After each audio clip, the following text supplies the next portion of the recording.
आजचा आपला टॉपिक आहे अपूर्णांक। चला मग स्टार्ट करू।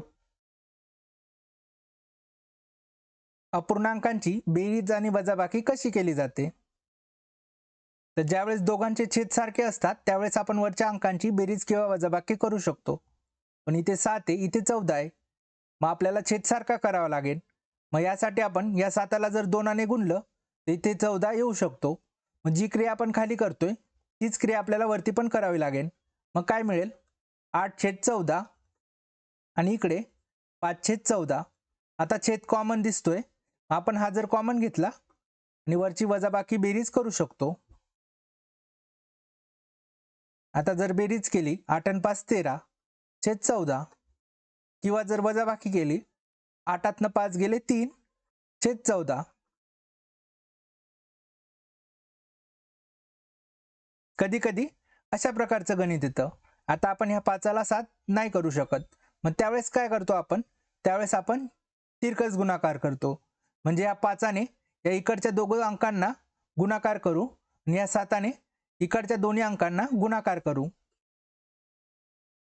इकडे 5ने। आता काय मिळेल आपल्याला? 4×7 = 28/35, 7×5 = 35, इकडे प्लस मायनस 6×5 = 30 आणि खाली 7×5 = 35। आता आपल्याला छेद कॉमन मिळाला आहे, मग आपण यांची बेरीज किंवा वजाबाकी करू शकतो। 35 इकडे 28 प्लस मायनस 30। आता जर बेरीज उत्तर येईल 8/35 आणि जर आपण वजाबाकी केली तर मोठ्या संख्येतनं लहान संख्या वजा करू 2 आणि मोठ्या संख्येचं चिन्ह देऊ। मोठी संख्या 30 आहे, त्याच्यासोबत मायनस राहील म्हणून -2/35। आय होप तुम्हाला समजलं असेल। आता आपण अपूर्णांकांचा गुणाकार व भागाकार बघू। अपूर्णांकांचा गुणाकार व भागाकार कसा केला जातो?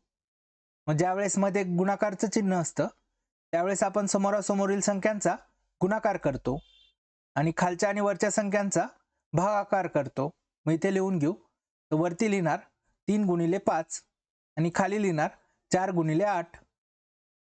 आता खालच्या आणि वरच्या संख्यांचा कुठे भाग जातोय का? नाही जाते, मग आपण डायरेक्ट गुणाकार करू। 3 × 5 = 15 आणि 4 × 8 = 32। आता इथे मध्ये भागाकारचं चिन्ह आहे, मग अशा वेळेस आपण काय करतो? या दोघांपैकी कुठल्याही एका संख्येला व्यस्त प्रमाणात लिहितो। व्यस्त म्हणजे उलट। इथे मी 4/5 लिहिला, त्यानंतर या 8/15ला 15/8 लिहिलं उलट करून आणि मध्ये भागाकाराऐवजी गुणाकाराचं चिन्ह दिलं। आता जसं आपण याला सॉल्व केलं तसं याला सॉल्व करू शकतो। वरती 4 × 15 लिहायचा, खाली 5 × 8। आता इथे भाग जातोय, 4 × 1 = 4, 4 × 2 = 8, 5 ने पण भाग जातोय, 5 × 1 = 5, 5 × 3 = 15। आता गुणाकार करू, 1 आणि 3 उरलाय, 3 × 1 = 3 आणि 1 आणि 2 उरलाय, 2 × 1 = 2, 3/2 आपलं उत्तर असेल। पुढचा टॉपिक आहे पूर्णयुक्त अपूर्णांकांना अपूर्णांकात बदलणे। इथे आपल्याला हा पूर्णयुक्त अपूर्णांक दिसतोय, याचं आपल्याला अपूर्णांकात रूपांतर करायचं आहे। इथे काय दिसतोय तुम्हाला? हा 3 दिसतोय, तो जो की वेगळा आहे, आणि हा 4/5 आहे। मग यांना आपण 3 + 4/5 अशा प्रकारे लिहू शकतो। आता ज्यावेळेस एखाद्या संख्येच्या छेदस्थानी कुठलीच संख्या नसते त्यावेळेस तिथे नेहमी 1 असतो। मग इथे मी 1 लिहून घेतला। आता आपल्याला यांची बेरीज करण्यासाठी या एकाला 5 बनवावं लागेल, म्हणजे आपल्याला इकडच्या अंकांना 5 ने गुणावं लागेल।